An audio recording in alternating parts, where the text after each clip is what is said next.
వారం రోజుల క్రితం మన బాచిపల్లి ప్రాంతంలో ఎవరో ఒక యవ్వనమ్మాయిని చంపి సూట్ కేసులు పెట్టి ఆ సూట్ కేసు ముళ్ళపాతల్లో వేసారట.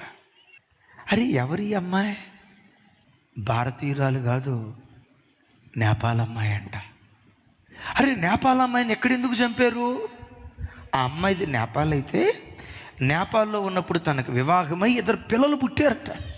పిల్లలు పుట్టి తన సంసారాన్ని కొనసాగిస్తున్న దినాల్లో ఫేస్బుక్లో ఒక నేపాల్ అబ్బాయి పరిచయం అయ్యాడట. దానికి బుక్ అయిపోయింది. ఎవరిని బిడ్డలారా, ఫేస్బుక్ వాడొద్దు. మీకేం అవసరం? ఆడుకుంటే పుస్తకాలతో ఆడుకోండి, లెక్కలతో ఆడుకోండి, గ్రామర్తో ఆడుకోండి, ఇంగ్లీష్తో ఆడుకోండి, సబ్జెక్ట్తో ఆడుకోండి. ఇంకా ఖాళీ దొరికిందా? ఆడుకోగలిగితే బైబిల్తో ఆడుకోండి. ప్రార్థనలో దేవుని సన్నిధిలో చెలరేగా ఆడుకోండి. దేవునితో అలా అనుభవించడం నేర్చుకోండి. చదువుకునే నీకు ఫేస్బుక్ ఎందుకు? అసలు నేను చదువుకునే నీకు 10వ తరగతి ఇంటర్మీడియట్ చదివే నీకు సెల్ ఫోన్ ఎందుకు? ఏ శత్రువు చేతిలో బందీగా మిగిలిపోవటానికి కాదా? ఏ యవ్వన పిల్లలకైనా ఇక్కడ ఫేస్బుక్ ఉంటే జాగ్రత్త. మీకెందుకు ఫేస్బుక్? లోకం సమాచారాలు చూసుకుంటా ఎందుకు? మొత్తానికి ఈ ఫేస్బుక్లో ఇంకొక నేపాలుడు, హైదరాబాద్లో ఉన్న నేపాలుడు పరిచయం అయితే మొత్తానికి 2 పిల్లల్ని విడిచిపెట్టి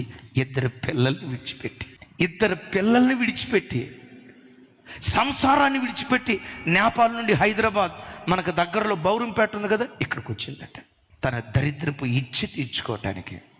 ఇక ఆ వివరాలు దరిద్రం నేను చెప్పలేను.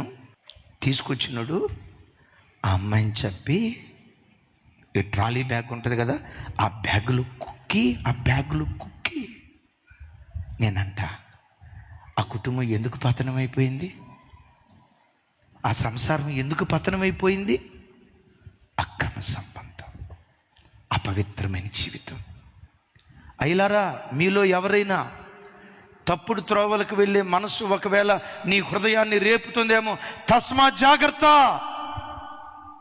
కుటుంబాలు నిలవబడటానికి, కుటుంబాలు కట్టబడటానికి, బ్రతుకులు పోరాట భూమిలో నిలవబడటానికి పవిత్రత ఆధారం.